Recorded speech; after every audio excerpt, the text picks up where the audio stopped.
Good morning, everyone. My name is Manuela Ramirez, Financing and IRO in Grupo Energía Bogotá.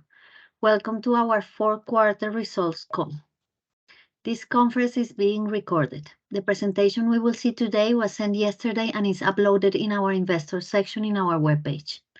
In the right corner of your screen, you can ask questions at any time in the Q&A section or raise your hand to do them live. Please state your full name and the company that you represent so we can easily identify you. Now, let me introduce you to Jorge Tavares, our CFO, who will lead the call today.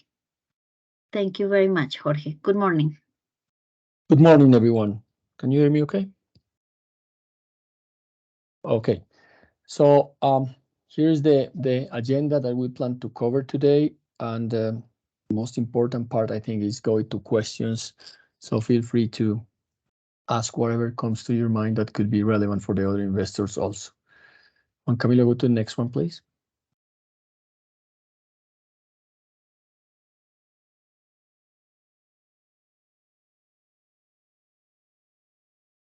So this the snapshot of the company in the fourth quarter 2022, figures in Colombian billion pesos. So it's million of pesos, not the 1,000 million as in the US. Our EBITDA was 871, normalized growth of 43%. And that normalization incorporates mainly two items. One is an advanced dividend that we received from REP and CTM. This is footnote number 3.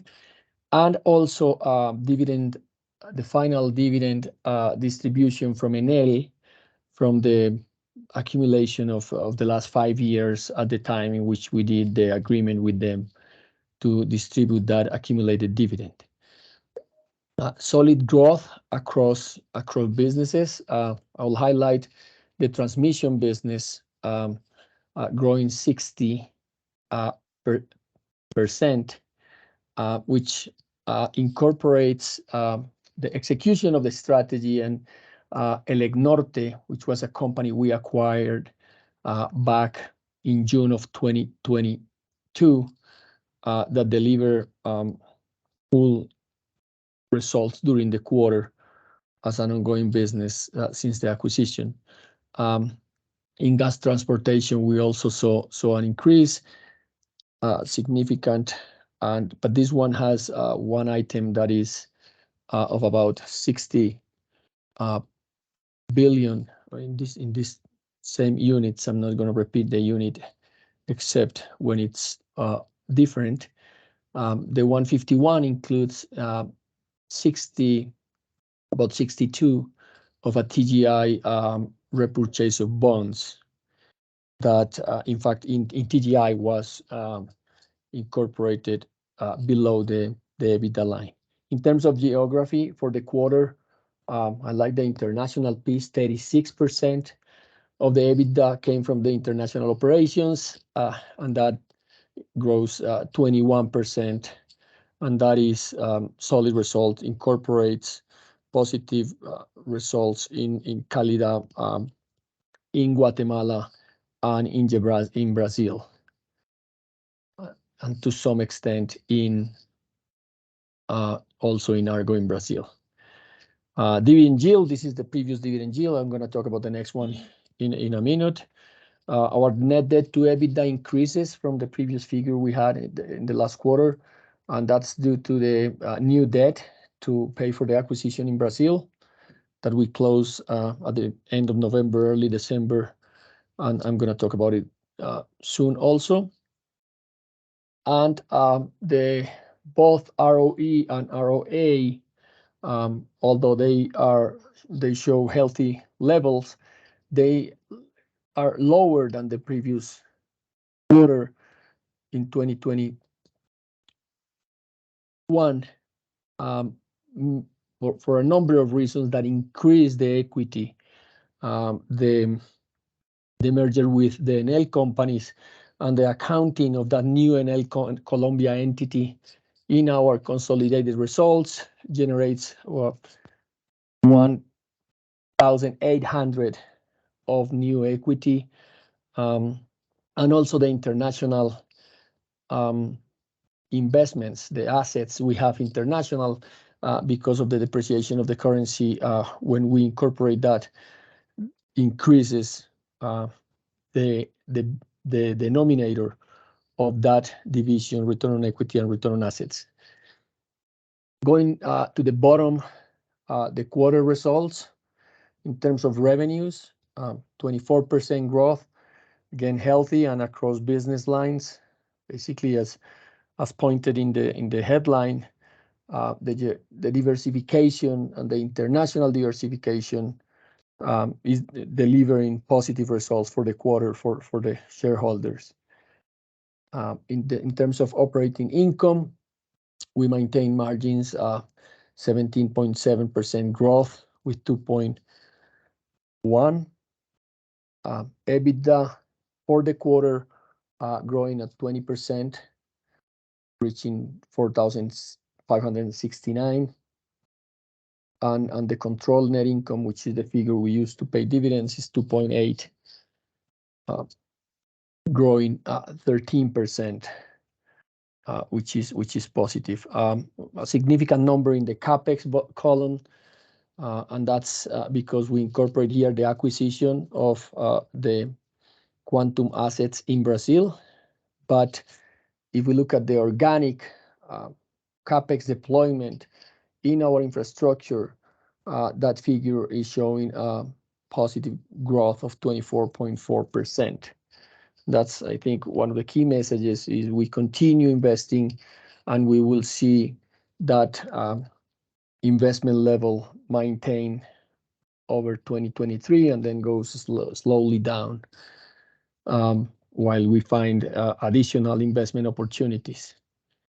In terms of the key drivers, I think the PPI in Colombia at the year end at 19%, that's a really high number and is the second consecutive year. The previous year was 18%.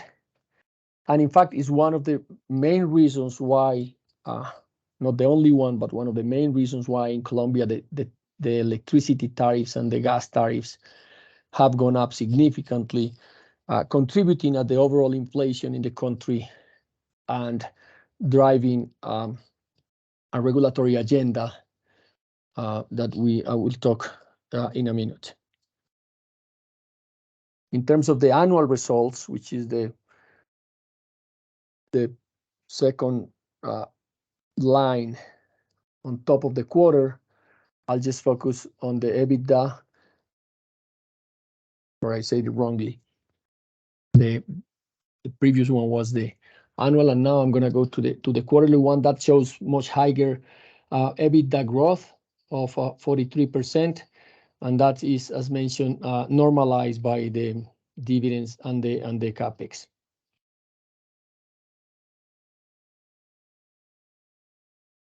The quarter in US dollars in terms of capex and acquisition shows the acquisition of the Brazilian assets that I will talk in a minute. We'll expand on these figures in a minute. Next.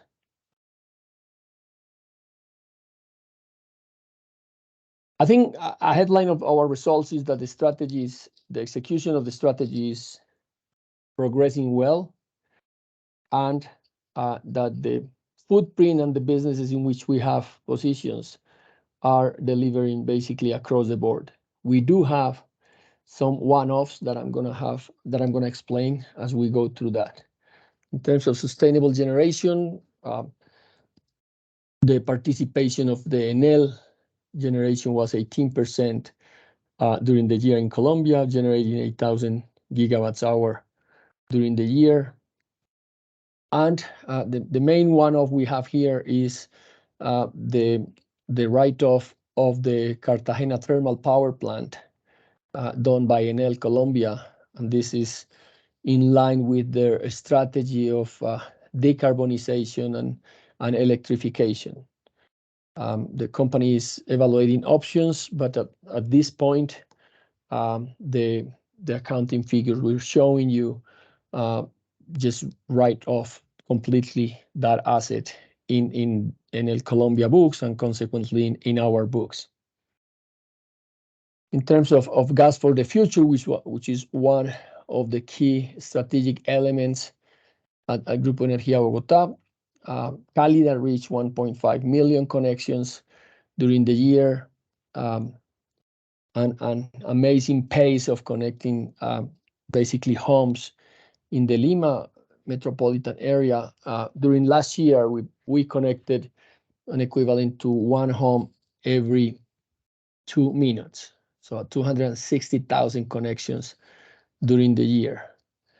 And in TGI, a hydrogen roadmap was put in place, and I think it's particularly positive because it's a near, almost short and near-term plan that focuses on particular opportunities and not in this 10-year time frame of things that probably are not known at this point in terms of technology developments. So it's a very concrete and relatively short-term hydrogen roadmap that should put TGI in a competitive position to take advantage of new business opportunities across the hydrogen realm. In the smart cities, Agata, which is the company we formed with other distinct entities in Bogota, is above the strategic plan. And more than this figures that we see here of revenues in 2022 of 7.5, the important thing is the impact on our own operations and the possibilities that it creates, not just for us, but also for the city. Enel managed to put in place a new lighting scheme for the city, and is changing the lights, modernizing them, which is going to contribute both to the better quality of the service, but also contributes from the electrification or the decarbonization. And a new, very significant bus recharging station was put into operation in Usme, in Bogota, by Enel X, and that puts Bogota as the second city outside of China with a bigger electric buses fleet, which is quite remarkable. And the biggest activity has occurred in the transmission business. 2,700 new kilometers of transmission lines were added to the portfolio. Now we have 18,000 across the portfolio. We created Enlaza to manage and measure on a separately the transmission business in Colombia that typically was a business unit within the GEB. And finally, the two acquisitions. So very, very active on the transmission business that supports actually a lot of potential business opportunities that we have identified in that business. Next.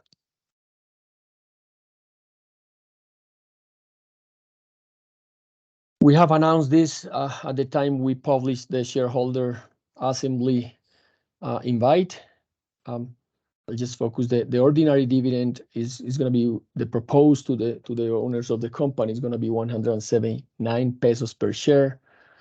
That is a 12.9 dividend yield, just using the dividend of the year end. If we were to measure it by today's dividend, that's about 15%, which, although it's high, it compares to the high interest rates that we are seeing in Colombia. And we will be paying that dividend in two payments in July and December of 109 per share each. I think the other key message here is to the continuity of the 70% dividend payout. We do see, as I've mentioned, a lot of business opportunities across the region, and we think that maintaining part of the net income to be distributed is a positive development for the company. Next.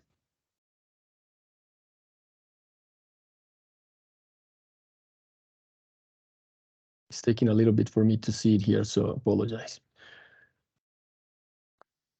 What we have announced is a summary of events here during the quarter.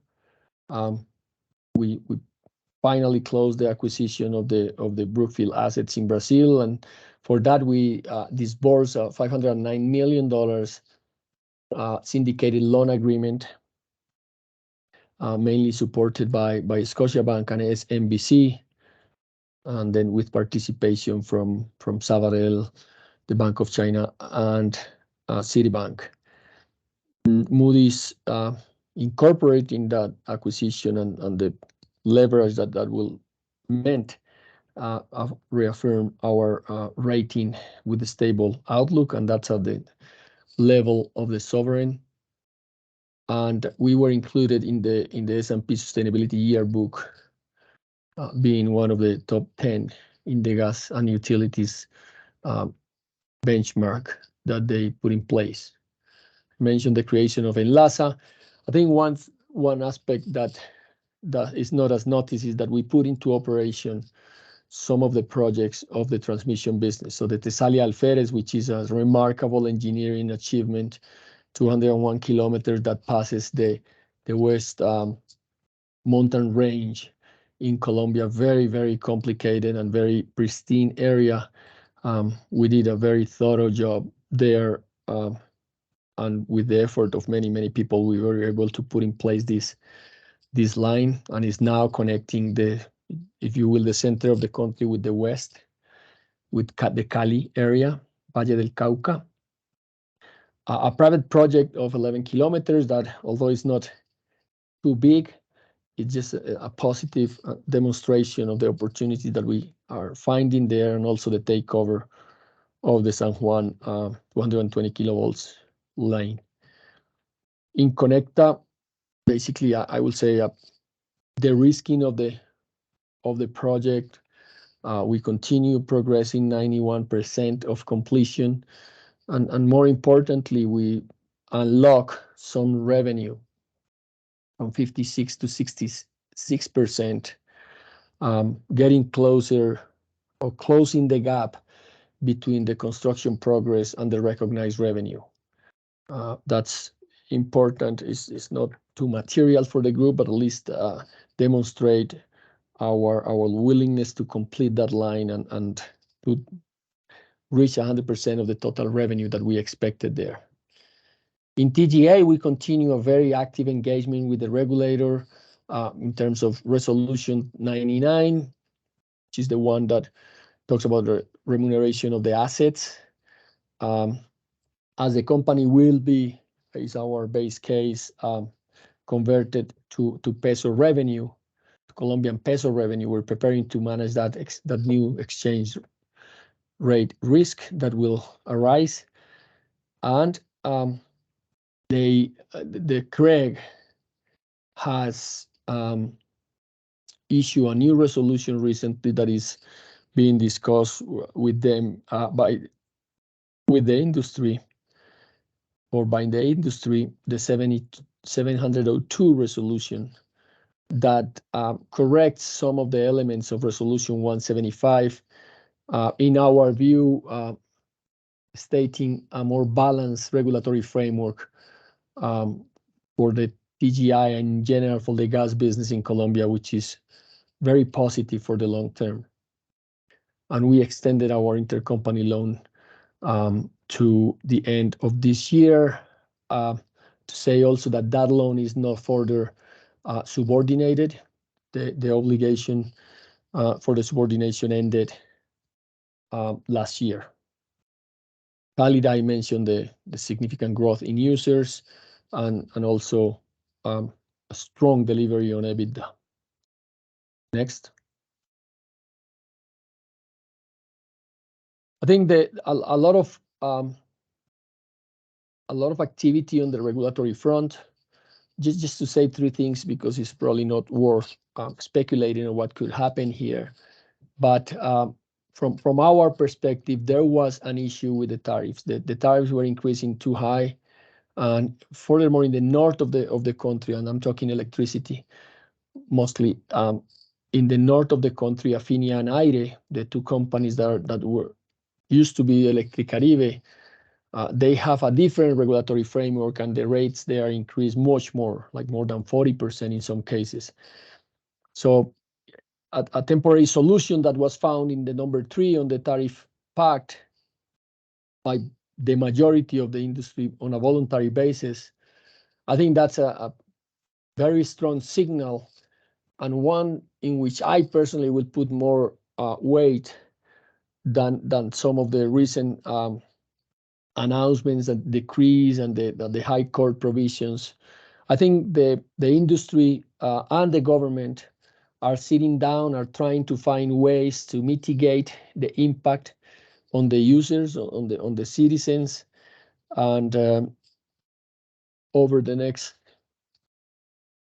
months, perhaps a solution is going to be found. I think most likely on the bolsa de energía, on the spot price, and even the Association of Generators have proposed a solution to the government that is being very seriously considered. So the responsibilities of the different entities and the checks and balances and incorporation of the input from the industry is something that is happening. Very active dialogue, and again, they are addressing what we consider is a problem. They were just too high, and when you add that to the increase of prices of food, of transportation, of education, there is a lot of pressure on citizens, and finding a technical solution is one target that we are working very, very hard to achieve. Next.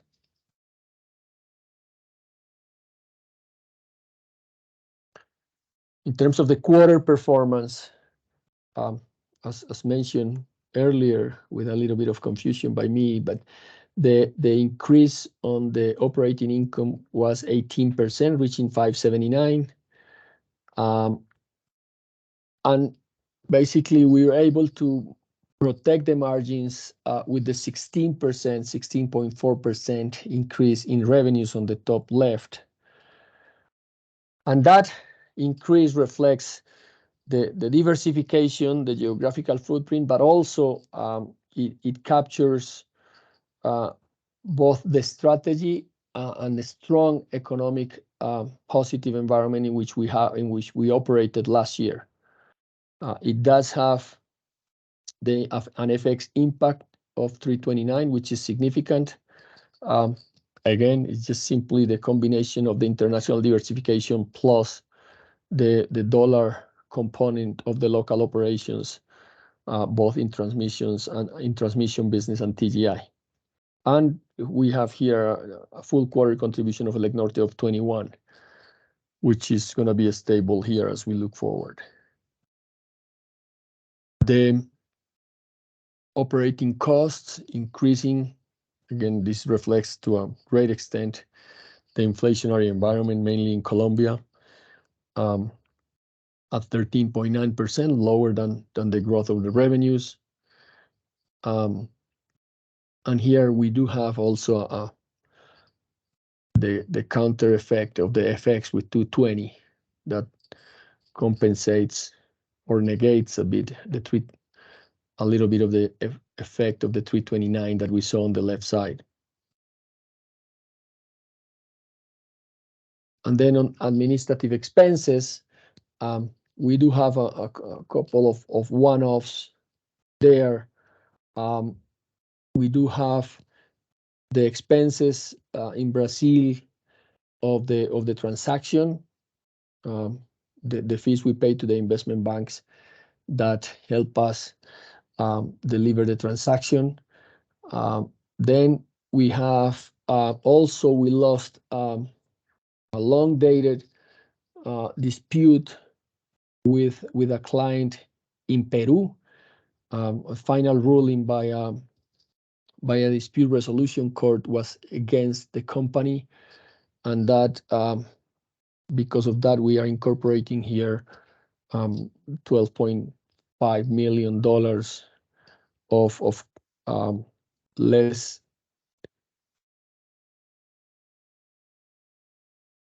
a negative impact of 12.5 million that at the end is reflected in the operating income.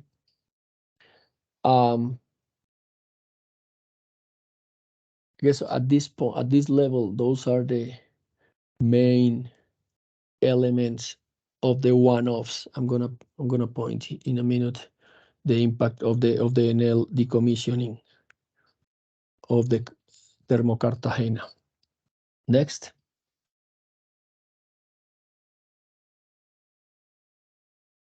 In terms of EBITDA, the quarterly number showing 43% increase, 261 increase. All businesses contribute. In this quarter, as we did not receive dividends for the non-control entities, all of this is operational. So this is not a consolidated EBITDA, as all of it is part of our operation. We are containing cost, and that helps protecting the margins. If we see by company, in the consolidated view, we have a 52% increase in TGI. And again, when you look at the TGI reported numbers, we gave a different treatment of the positive effect of the about $10 million of the bond acquisition, of the repurchasing of the bonds, which was part of the FX strategy. In our case, in the consolidated, we did include it as part of the EBITDA. So we just want to disclose it very clearly so you can incorporate in whatever way you think is better or is more proper, if you will. The growth in the transmission business in Colombia, a very positive growth. That's organic, and that's due to those new lines coming into operation and the acquisition. And then the international transportation, gas, electricity transportation, transmission companies, we see the impact of the acquisitions in Brazil that is captured both in Argos and GEB.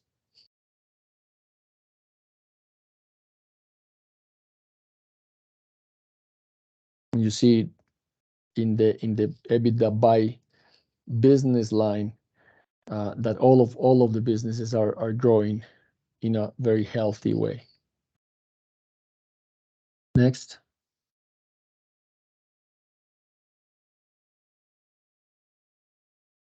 In terms of net income, I'll say also a solid growth of 16.5%. And this is where we have incorporated the non-recurrent income of the acquisition of the bond. So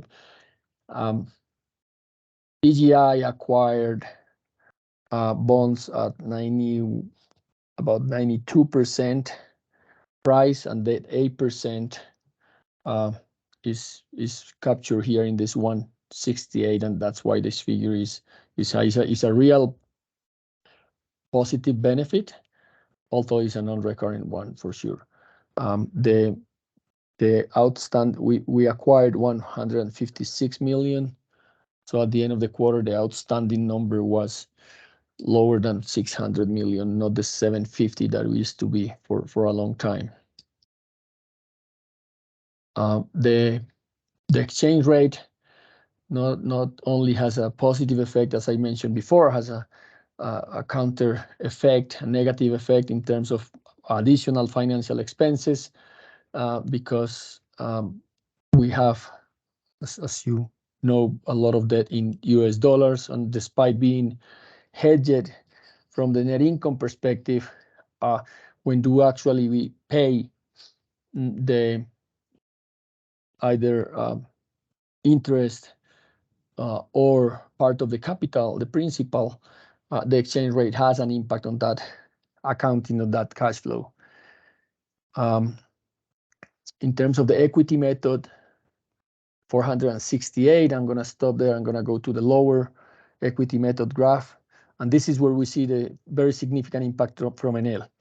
So the Enel had a write-off of 286 due to the plan to discontinue the operation of this plant in the near future. And this is the base case, significant impact. And despite that, and the relevance of Enel in the overall portfolio, we did manage to reduce that equity method only by 4.2%. And that's because of the Argo, which is shown here in Argo and in others, the contribution from the assets acquired in Brazil. It's capturing those two. And then also both REP and CTM in Peru from ISA delivering very positive results for us. Next.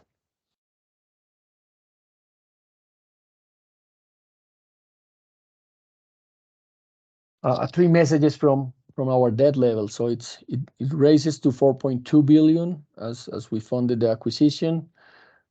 We have no pressure for the 2023 maturities. We managed to handle those in advance, but we are focusing very actively in managing the maturities of 2024. So we have there the syndicated loan and of GEB and syndicated loan of Contugas 319 and 355. And so we are aiming to find a definitive solution for those maturities in the next quarter or even earlier, at least setting the conditions, agreeing the conditions to continue the regulatory approvals in Colombia that we have no control exactly how long could it take. And the second element at the top left is that 62% of our portfolio is fixed. The figure went down from 72 before because of the syndicated loan is indexed to SOFR, but it still is something that has protected us significantly from the high interest rate environment.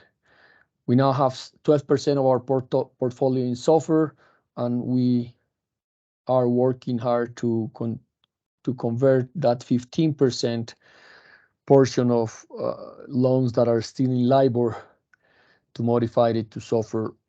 The good news there is that the industry now has come up with a standard, and the approvals are flowing slightly faster as basically the industry overall went to the learning curve. And finally, on the top right, net debt to EBITDA at 3.9 times. We do consider that, about 4 times is the healthy level that we may use over the long run. So we're getting close to that. And a very solid cash position of more than $300 million at the end of the year. Next.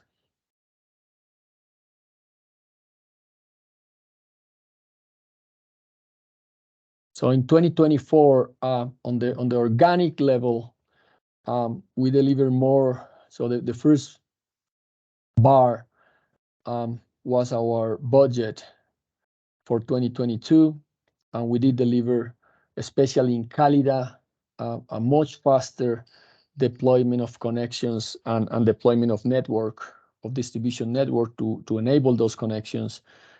So quite a strong performance on the field, and the same in Connecta, in which we were able to deploy $32 million in terms of the 27 that we had on the original plans. And when we add the $565 million acquisition, we reached the almost $1 billion investment. The $1.2 billion of CapEx projections are all organic based and identified projects that we have. So many opportunities on the portfolio, and the main portion of that is the transmission business. I think the colors of the text on the right do not correspond to the graph. So, but the colors below the graph are the right ones. So transmission business being the main one, and we have 3 years of still very high investments. Calida is in the last couple of years of investments, and notably, I think Conecta is basically in the final year. So we have 44 million this year, 11 million next year. And in TGA, we have kind of marginal investments continuing, and some of those are related to improve the operational conditions of the network, and they include also some of the projects that are linked to the new technologies and enabling possibilities on hydrogen and biogas and other opportunities that the company has found. Next.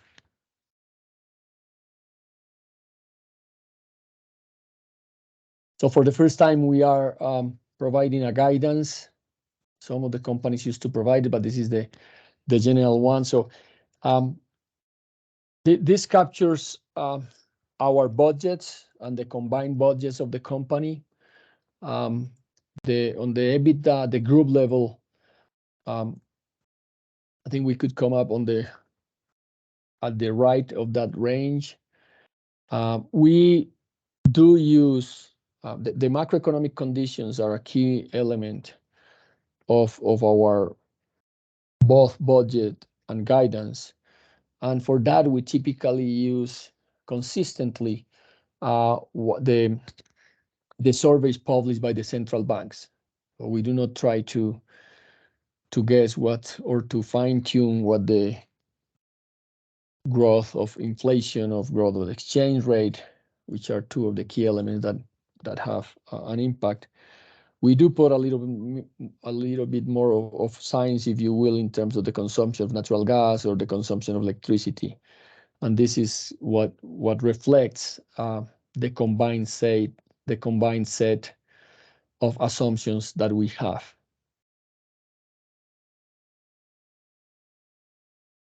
Next.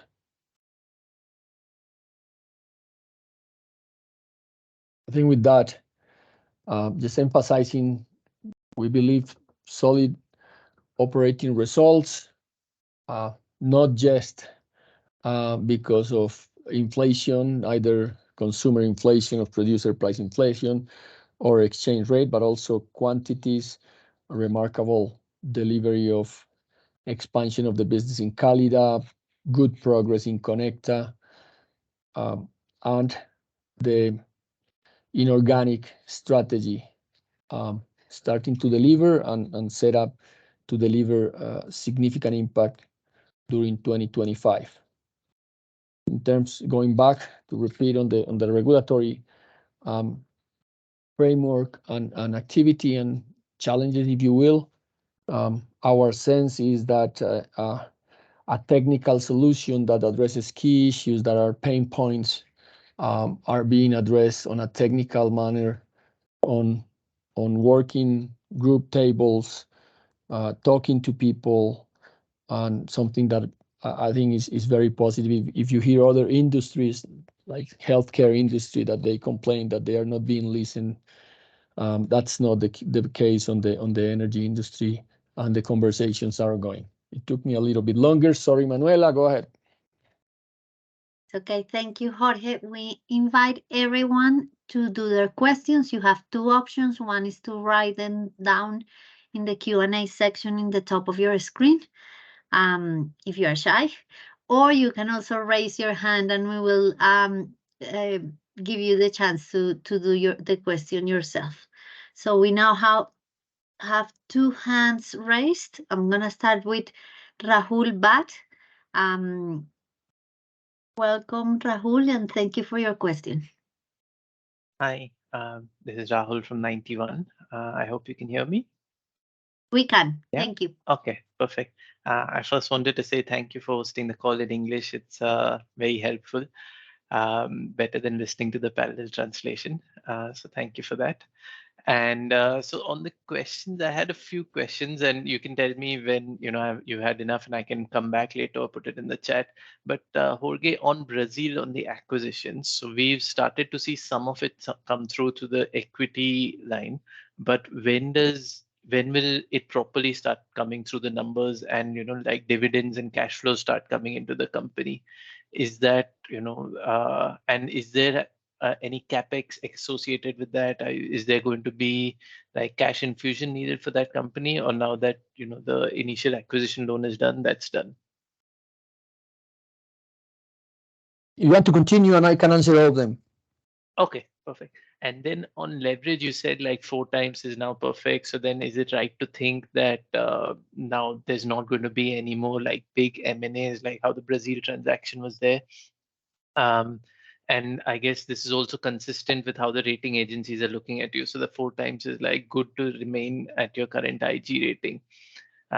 This was the two I had on GEB overall, and then on TGI specifically. On the debt tender that happened. Now I as in, is the current debt level now comfortable after the tender, or is the plan to like reduce debt more, or is the plan to like change the debt mix and have more pesos versus dollars? As in, how would you think about that? And then if you could also update on the recent Jan regulation, and like how the hedging is going to happen, in the how much percent hedging pass through is going to be there. Those are the main ones. Good, Rahul, thank you. Thank So you. in terms of Brazil, you're right to point. So we'll capture that in the net income, but in terms of cash flow and dividend, we'll only start receiving in 2025. So this and next year, the companies, because of how the projects are financed in Brazil and the participation of BNDES, we are receiving money, for example, from GEB in terms of paying us some debt, but actual dividend that goes to the EBITDA only will be received starting in 25, but it will come strong at that point. No more capex is needed. We acquired the recent acquisitions are ongoing assets, so assets that are fully operational. Even a small acquisition of about $120 million that they did locally last year was the previous year, but that closed in the first quarter, also needs very little capex. We are so our numbers do not show any cash need or any cash infusion from here to our Brazilian entities. We will be working on the Argo level on the leilão, the auction from the government that is going to be at the end of the year. That will not require significant capex this year, and if we end up being successful, it's a multi-year capex program that the company could deliver at that point. That's on the capex and Brazil. From the GEB, no need to invest there. The 4x long-term net debt to EBITDA, we have spoken it extensively with the rating agencies. Fitch actually was here present a couple of weeks ago. They do ask questions about that number. And I'm gonna pick on you saying it's probably not perfect, but it's a balanced number in terms of leverage as we think about it. We even in the current environment, we see debt at good levels and investment opportunities that add value for the group. So that's perhaps the 3.3 times that we have a quarter ago was suboptimal for us. So it is incorporating the ratings. The TGI situation is, so the tender was not so much lowering leverage activity. The current net debt to EBITDA TGI, I think, is like 3.1, so it's very manageable.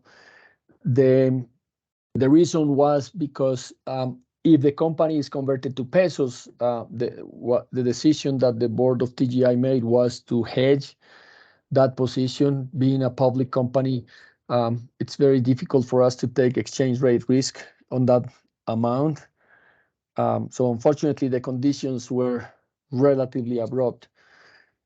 And because it's a bond, not banking debt, there is very little to be done. So we acquired those, or the company acquired those with cash that they had at hand.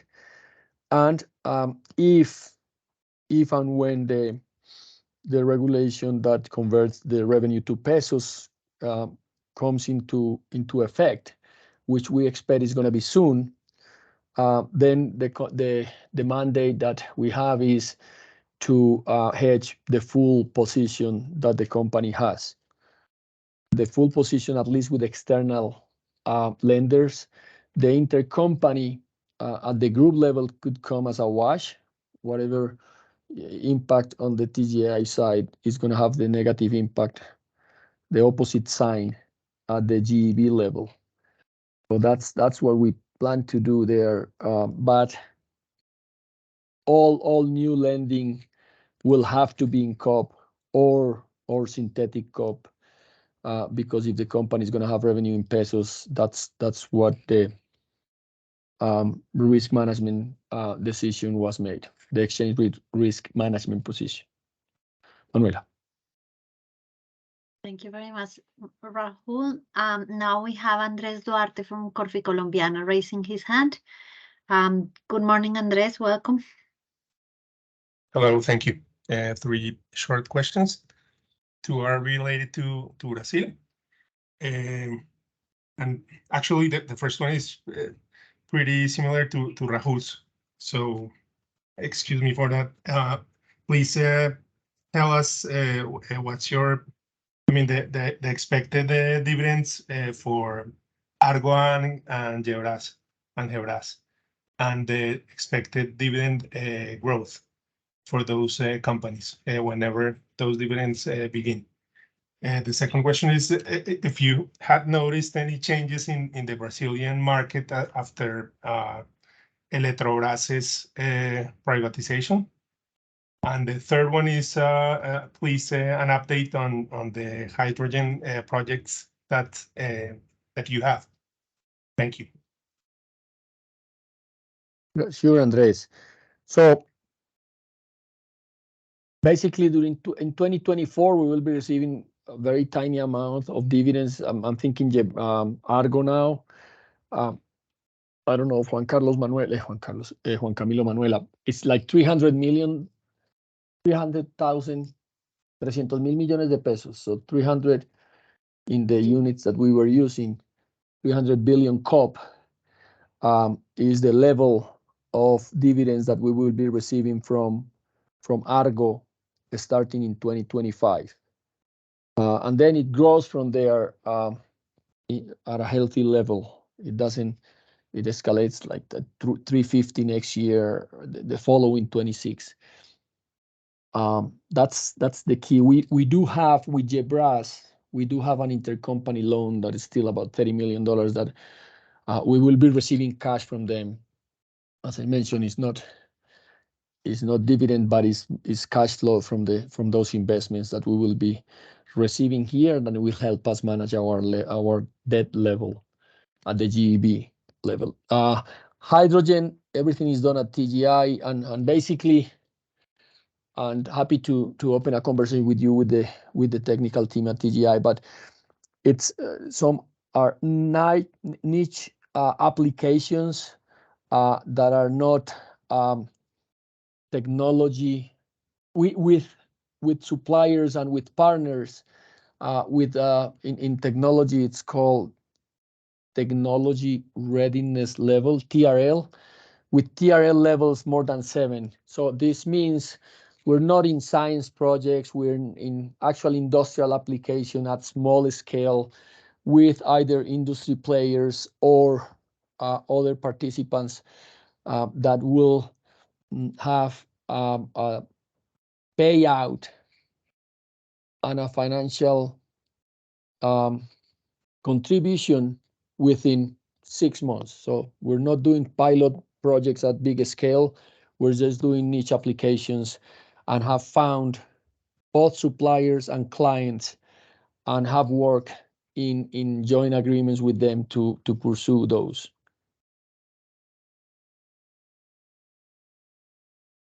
Thank you, Andres. Okay. Thank you. And the question related to Electrobras. Yes, sorry. Thank you. That I guess that was the answer, right? No, we have not heard anything that has changed that market. That market needs very significant investments. The layouts that Anel is structuring are very significant. A lot of possibilities to invest. We see some in our operating areas, and we have set up technical teams to identify what could be done, and actually are working with the construction companies to see how we can work on a more kind of partner based as opposed to just being clients and they constructing for us. Okay, thank you. Sure. Thank you, Andres. We have a question from Roberto. He's asking in the chat, please explain your 2023 strategy to improve your ROAE and any plan to have a stock buyback? Do you want me to ask them all, Jorge, or one by one? Go ahead. I can take notes here. The pipeline of Colectora project. And the fourth one is your opinion about government's intention to create a mega utilities holding. Okay, only that. So in terms of ROE, we are focusing on three fronts. One is growing income, so growing the revenue. Plan to do 200,000 connections in Calida. That should help. And the plans to continue progressing the transportation businesses, the transportation projects, the transmission projects in Colombia. That should also help. We currently the plan is to increase like from 91.2 to 93.5% the progress of the Guatemala project, but the revenue increase associated, as I mentioned, we are at 65%. We think we can increase that, and that should help disproportionately versus the progress on the project development side. So that's on the revenue side, the key actions. And TGI is pursuing both. They announced yesterday a new business in which we will be operating some assets for an oil and gas player, and that creates an additional source of revenue, and also more active on the commercial side, identifying kind of almost trade plays, a few months of revenue associated with client-specific needs. So doing a much more thorough work on the commercial side of TGI. All of those efforts are to increase top line. And to protect margins is austerity and controlling costs. We're very, very conscious, and not just at the holding level, but in all operating companies, to manage companies with a low OpEx profile and be very, very conscious about costs. And with those two, the ROE, the outcome is going to be a better ROE.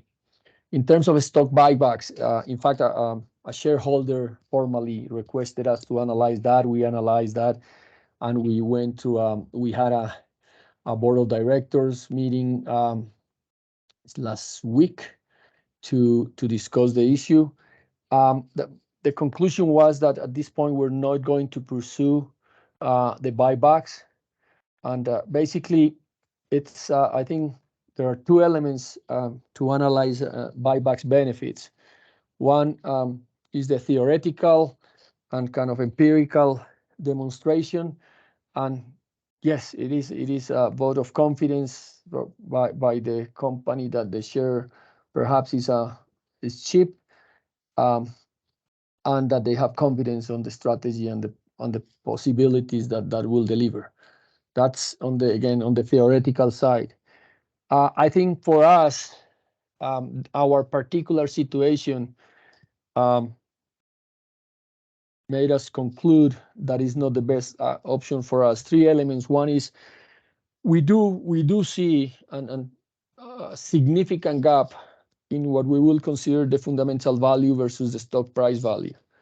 And some of it may be related to lack of liquidity, an important element that I will address, and some of it may be related to overall uncertainty and all the announcements by the regulators or the government associated with our industry, or even more macro global aspects to it.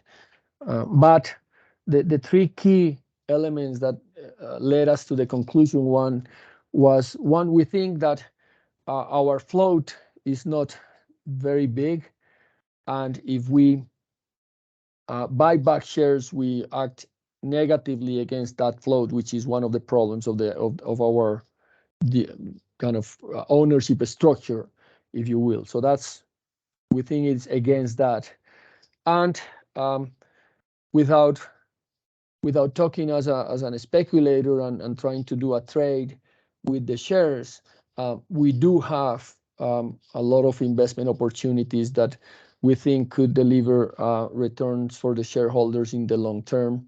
Of course, we are adjusting upwards our expected returns of investments that we do currently, as the capital markets prices have gone up overall. So not just interest rates, but also perhaps the appetite for risk. So even incorporating additional returns expected from new investments, we do see that this industry has opportunities. So when we combine those two, I think it makes sense for us to continue deploying the corporate strategy as opposed to announce or execute a buyback program, and not trying to debate on the theoretical level, but just applying our reality, which is particular, and every company has its own reality. In terms of the Colectora project, we were very close to finalize. Go ahead. Now we have Juan Jacobo here. If you want, he can answer from Enlaza that question.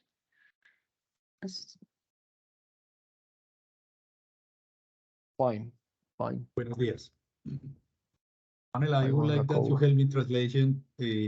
I'll translate, don't worry. Thank you so much.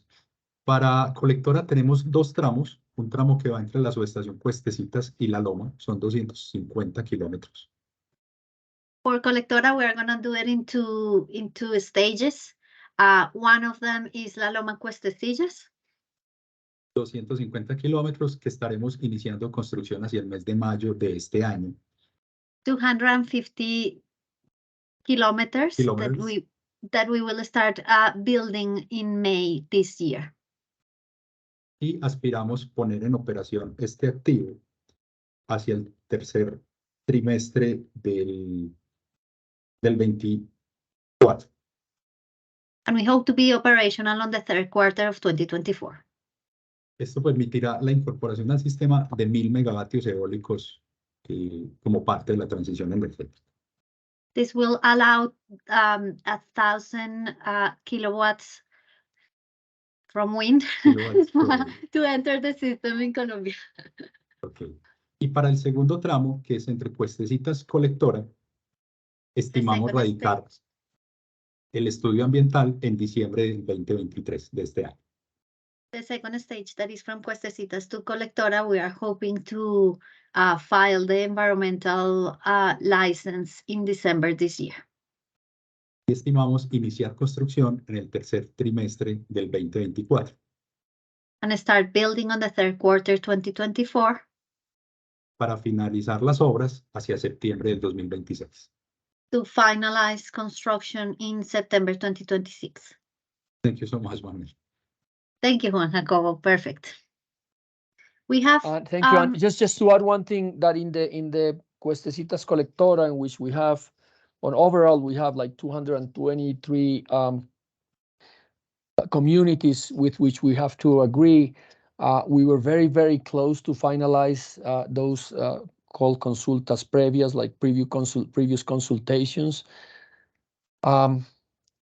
We were less than 10 out of 223 to be finalized, and the dynamic positive. Unfortunately, we received a request to incorporate, I think it was 11 new communities after many years working with those communities and with a stated list. So a change of the rules that will require an additional effort, and it was somehow unexpected as we had that 223 list for a long time. I've been working on it.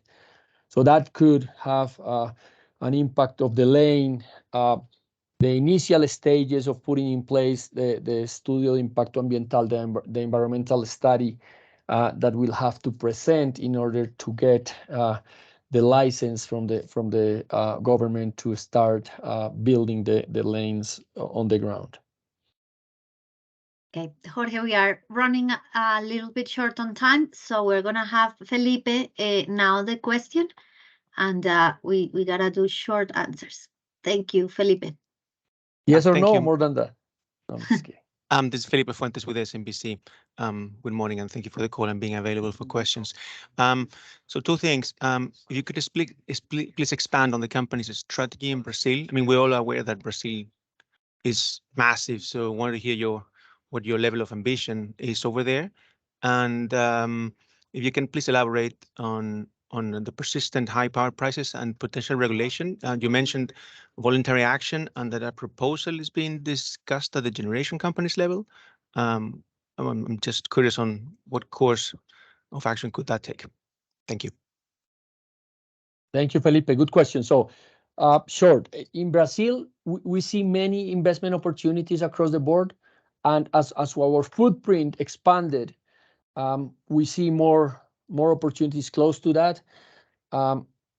We are going to pursue in both sides, acquiring companies and greenfield, if we manage to gain some auctions with the level of return that we expect.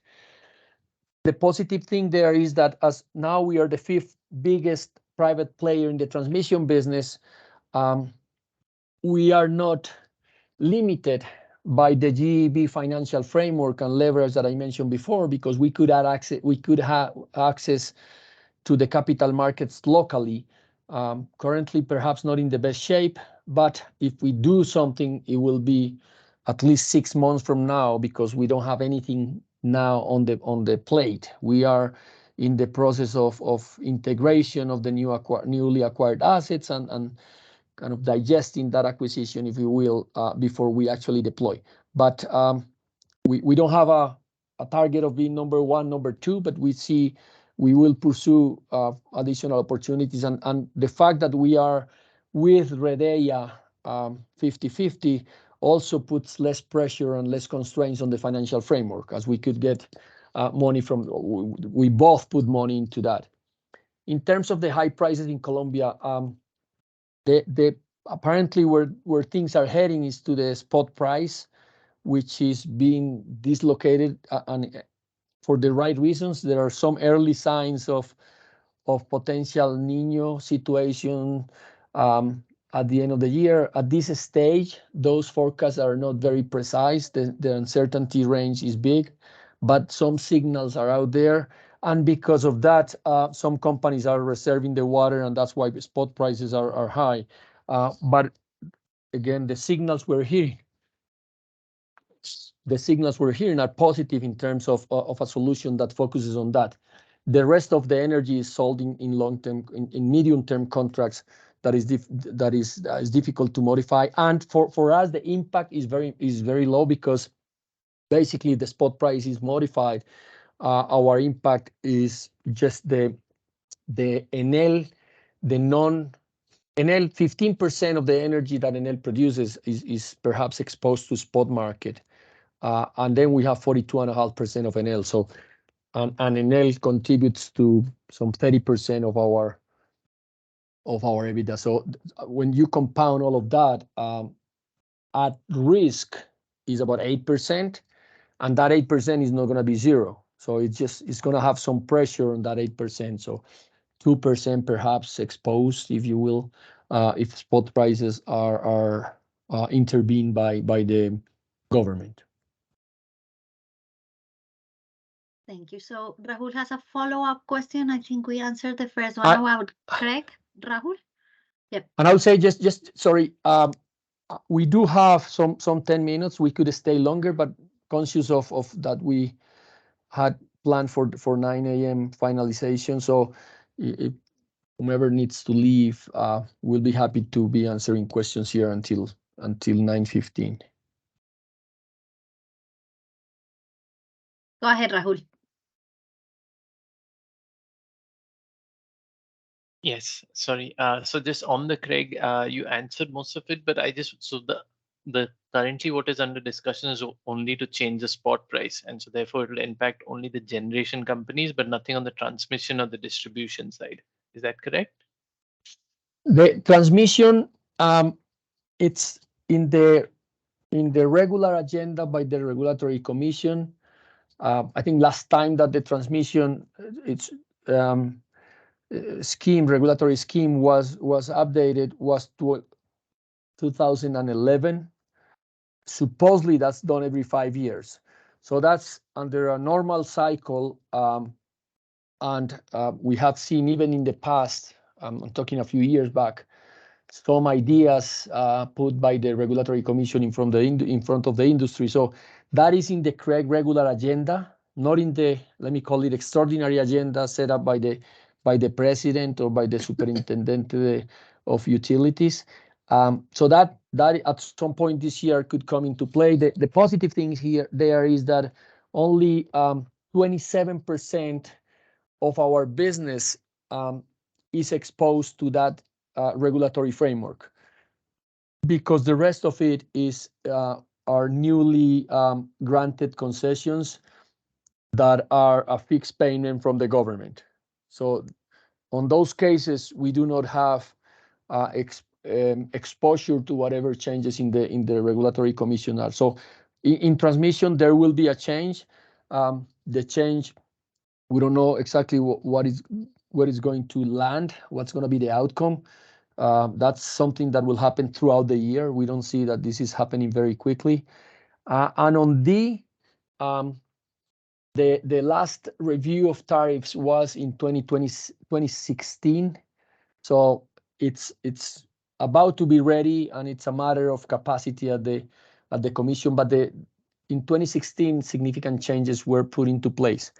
I think the other point in the regulatory intervention, I think that is not all companies on the distribution side are healthy today in Colombia. The ones in the North Coast have openly said that they have not financial difficulties, but they need some relief. In fact, for example, EPM granted a loan to their own company, Afinia, which is a strong signal, I think, that the company needs money and the market is not willing to lend it money. So the overall decisions have to take into consideration that the industry overall on the distribution side is not very healthy. So there are not very deep pockets, if you will, for the regulators to go after. And just to clarify, the 27% of the business is 27% of your transmission assets, not the group.